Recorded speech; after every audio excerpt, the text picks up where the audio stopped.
Shalom Bapak Ibu Saudara, kita melanjutkan lagi tema kita, kosmologi Alkitab.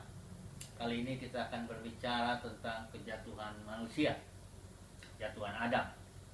Pendahuluan kita tetap melihat firman Tuhan, Roma 11 ayat 36, yang menyatakan bahwa segala sesuatu berasal dari Dia, oleh Dia, dan kepada Dia.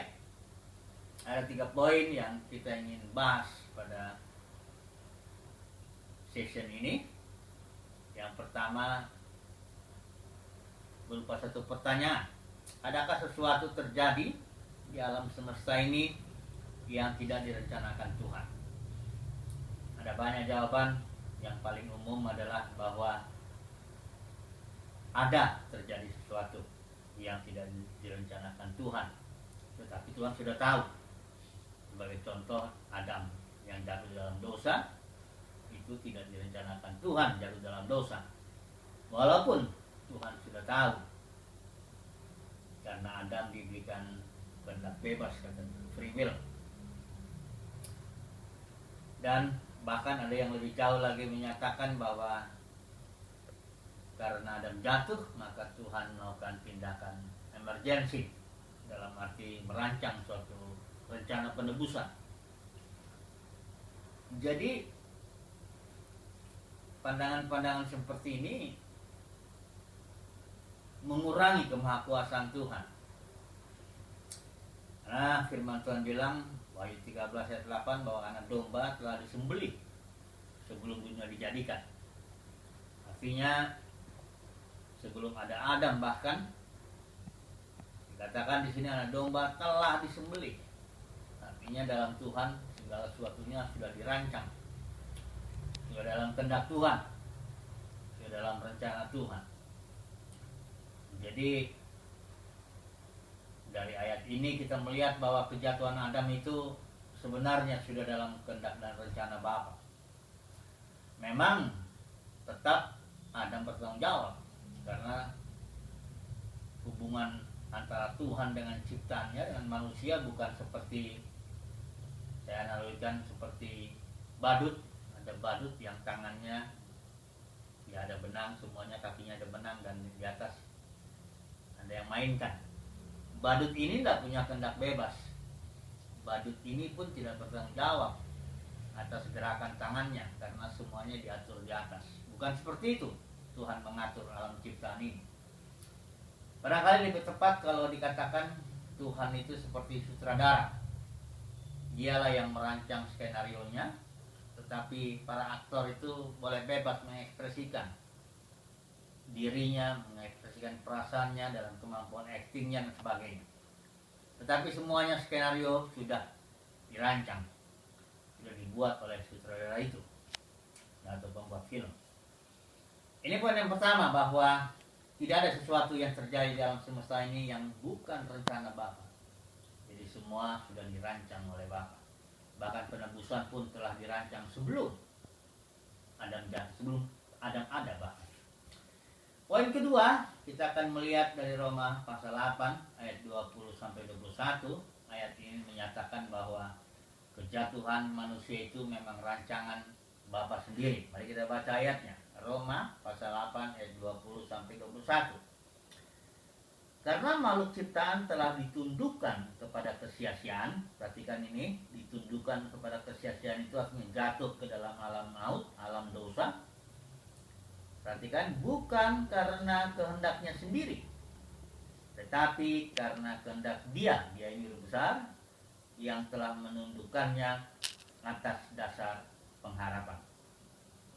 Dikatakan ayat 21 bahwa makhluk ciptaan itu sendiri juga akan dimerdekakan dari perbudakan kebinasaan kepada kemerdekaan kemuliaan anak-anak Elohim. Jadi di sini jelas dikatakan bahwa ciptaan ditundukkan masuk ke dalam alam maut, alam kesia-siaan, bukan karena kehendak ciptaan itu sendiri, tapi karena kehendak Dia.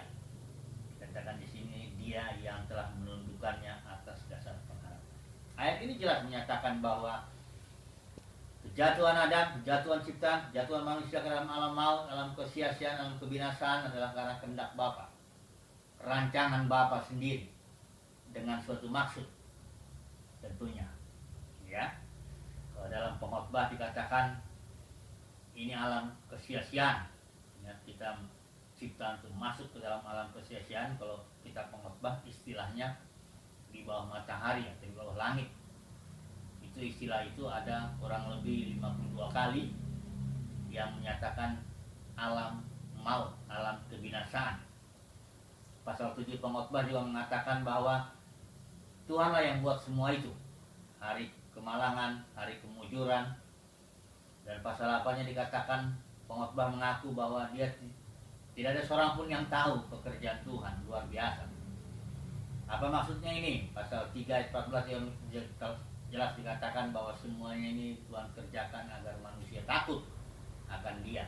Juga akhir dari kitab pengkhotbah itu juga mengatakan akhir kata bahwa tujuannya supaya manusia takut akan Dia. Ini poin kedua, bahwa sesuai dengan surat Roma pasal 8 bahwa kejatuhan Adam adalah rancangan dari Bapa sendiri. Sekarang poin ketiga, barangkali kita perlu bertanya juga, mengapa Tuhan merancang kejatuhan seperti itu? Mari kita melihat dulu rencana Bapa. Rencana Bapa adalah manusia serupa dengan Dia. Bagaimana caranya supaya manusia serupa dengan Dia? Yaitu dengan cara makan buah pohon kehidupan, yaitu life, yaitu hidup Kristus. Istilah Yunaninya Zoe, itu artinya hidup Kristus. Dan kalau manusia makan itu, maka hidup itu akan bertumbuh dan akan manusia menjadi serupa dengan Dia. Ini rencana Bapa. Tetapi saudaraku, perhatikan kalimat ini. Sesuatu itu ada, atau sesuatu itu disebut sesuatu karena ada lawannya.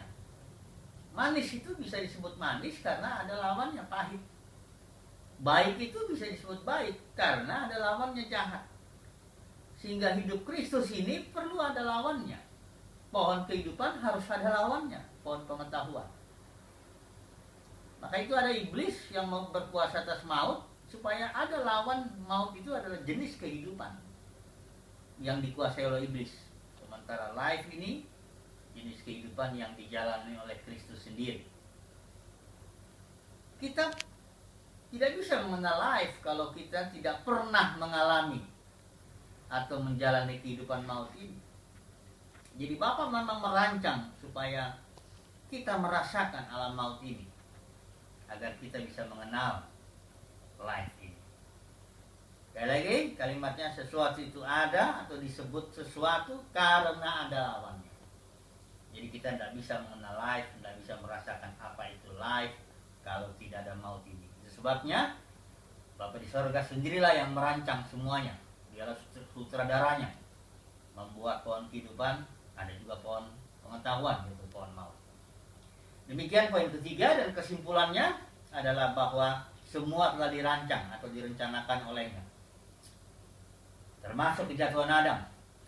Keberhasilan saudara dan kegagalan saudara juga sudah dirancang oleh Bapa dengan satu tujuan, agar kita memberi kemuliaan hanya kepada Dia. Segala sesuatu oleh Dia, dari Dia, dan kepada Dia.